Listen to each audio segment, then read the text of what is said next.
For this week's Sports Star Spotlight, we're going to send it to Joe McCann, who is in Tampa, Florida, to tell us about a linebacker with NFL bloodlines.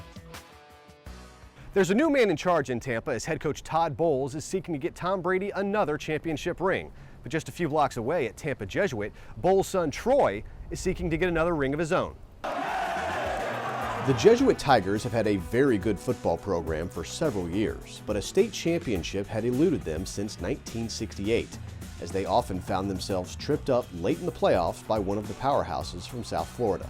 Last year, though, Jesuit broke through and won their first title in 53 years. Maybe it wasn't talent-wise the best team that we've had, but for some reason we just gelled and came together as a team, played as a team. We were doubted a lot because we lost in the semis a lot in the past years, so just how we came together every game as a team and grew stronger, and we came out on top at the end. Troy Bowles was one of the key players on a stout Jesuit defense last season. His emergence is no surprise to coach Matt Thompson.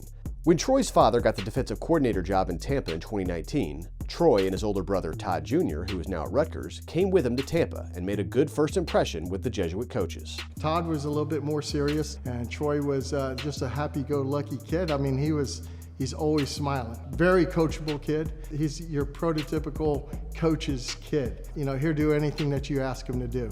So, I knew there's a whole bunch of potential in Troy. The work that he has put in over the last 3 years, this will be his senior year, will be the 4th year. You can see the tremendous growth in his body. When Troy got here, he definitely was around the 185 range.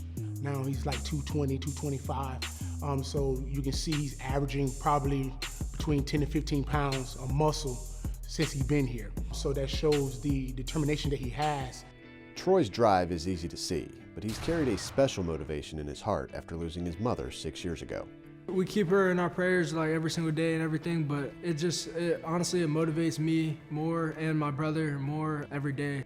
In the years since, he's only grown closer to his father, stepmother, and 2 brothers. Being the son of an NFL coach can be fun, but also challenging given how often those coaches tend to move. Troy has lived in Dallas, Phoenix, Philadelphia, Miami, and New Jersey as his dad's career has evolved.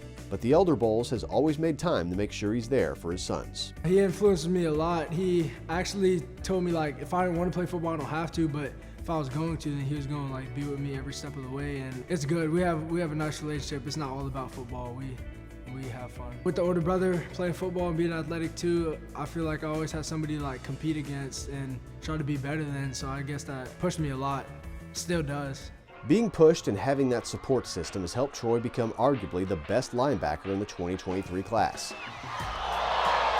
His speed, which is only improving after running track in the spring, makes him a versatile weapon who can help a defense in a number of ways.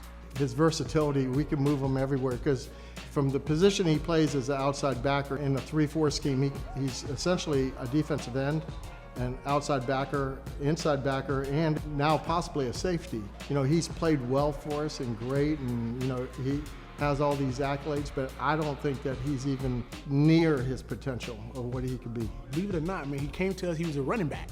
When he first got here, that's the position he played previously from his other school, coming from Jersey. But he has the ability to play both sides of the ball. And don't be surprised if Jesuit rolls out a few offensive packages for Troy this season. Yeah, I came here as a running back, so I would definitely like to get back on that side of the ball. He's got the defense down. He's been playing it for 3 years. I think that we need to broaden his horizons a little bit, and he could definitely help us out on offense. Troy's versatility and talent led to more than 40 scholarship offers from all across the country. And over the summer, he gave a verbal commitment to the Georgia Bulldogs, the reigning national champions. Before he heads to Athens to help the Bulldogs get another ring, he's focused on getting one more of his own at Jesuit.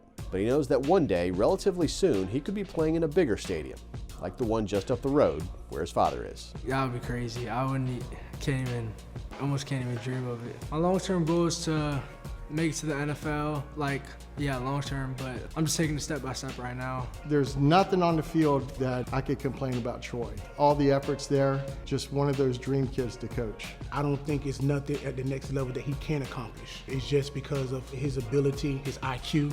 With Troy, there's no limits. In Tampa, Florida, I'm Joe McCann. Thanks for checking out Sports Stars of Tomorrow on YouTube. If you enjoyed this video, please be sure to give it a like and please subscribe to our channel so you see all of the latest content.